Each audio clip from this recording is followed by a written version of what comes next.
আলহামদুলিল্লাহ রাব্বিল আলামিন। আপনারা থাম্বনেল দেখে বুঝতে পারছেন যে কোন সম্পর্কে কথা বলবো। জামাতকে ধুয়ে দিলেন। কিছু নেতা কর্মীর জন্য প্রশ্নবিদ্ধ হয় জামাত ইসলাম। কিছু নেতা কথা বলতে বলতে এমন কথা বলে ফেলায় যে কোরআন হাদিস সংঘর্ষিত।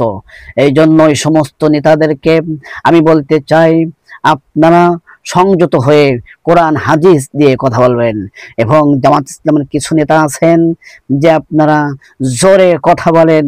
কিছু নেতা আছে, নেতাদের ভিতরে অনেক ভুল ভ্রান্তি আছে।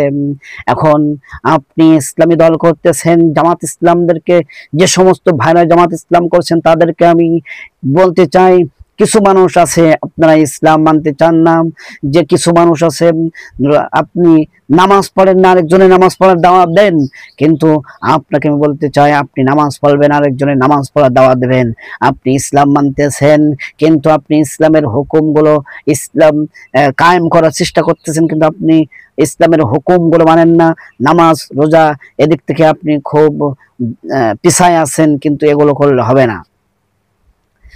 সাইদি রহমতুল্লাহ তিনি একটা কথা সব সময় বলতেন যে দিন কায়েম করতে চান আপনি, আপনি দিন কায়েম করবেন। এই দিন কায়েম যদি আপনি করতে চান তাহলে আপনাকে আগে আগে নামাজি হতে হবে।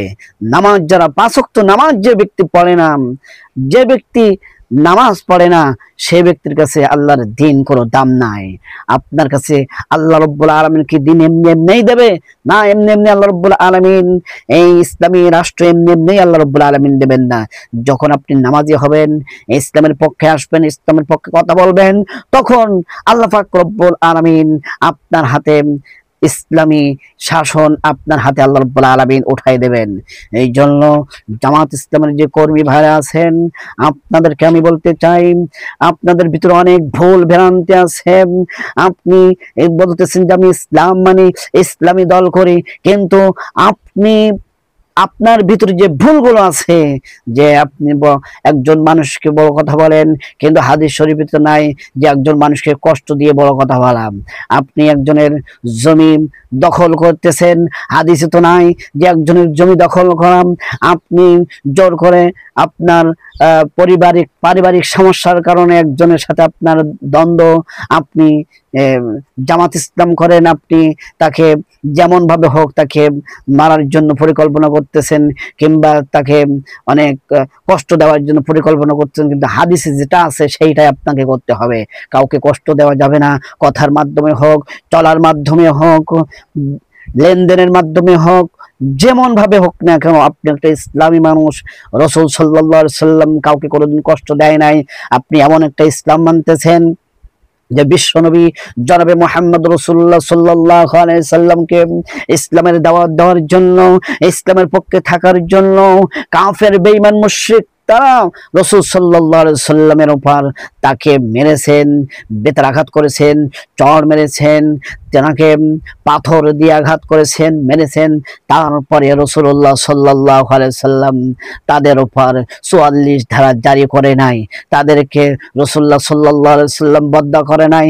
তাদেরকে রাসূলুল্লাহ সাল্লাল্লাহু আলাইহি সাল্লাম আল্লাহর কাছে দোয়া করে নাই যে আল্লাহ তাদেরকে ধ্বংস করে দাও। রাসূলুল্লাহ সাল্লাল্লাহু আলাইহি সাল্লাম ব্যতিক্রম আরো বলেছেন, ইয়া রাব্বুল আলামিন যখন রাসূলুল্লাহ সাল্লাল্লাহু আলাইহি সাল্লামের উপর তায়েফের ময়দান রাসূলুল্লাহ সাল্লাল্লাহু আলাইহি সাল্লামের উপর অত্যাচার জুলুম চলার পরে যখন কাফের বেঈমানরা রাসূলকে পাথর মারতেছিল, ওই সময় জিবরাইল এসে রাসূলকে বলেন, হে রাসূল আপনি বলুন, আপনি একবার একটু বলুন যে এই কাফেরদেরকে মারার জন্য একটু হুকুম করুন।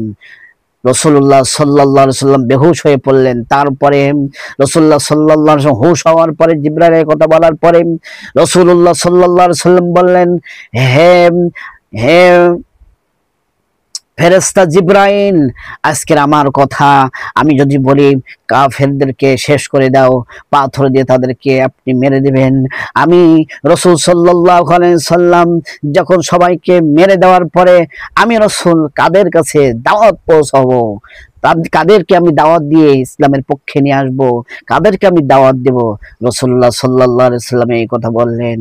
আজকের যে সমস্ত মানুষগুলো আমরা ইসলাম চাই, ইসলামী দল চাই, আমাদের উপর যত নির্যাতন নিপীড়ন হোক না কেন, আমরা হচ্ছে যতই মানুষ আমাদেরকে আঘাত করুক না কেন, আমাদেরকে মারুক পিটাক যা করুক না কেন, ইসলামের পথে থাকতে হবে। কিন্তু তাদের কোনো কিছু করা যাবে না, তাদেরকে মারাও যাবে না, গালিও দেওয়া যাবে না।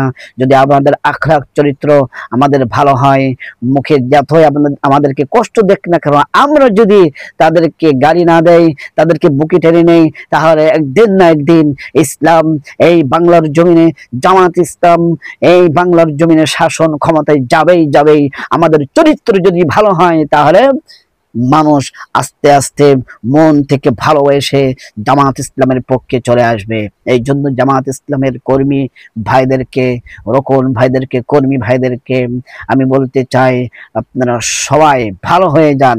আমরা যদি ভালো হয়ে যাই, আখলাক চরিত্র যদি ভালো হয়, তাহলে দলে দলে দলে দলে মানুষগুলো আমাদের পক্ষে চলে আসবে। তখন দিন কায়েম করা সহজ হয়ে যাবে। আল্লাহ সুবহানাহু ওয়া তাআলা আমাদের সকলকে আল্লাহর দ্বীন মেনে চলার তৌফিক দান করুন। সকলে বলে আমিন। আখির দাওয়ানা আলহামদুলিল্লাহি।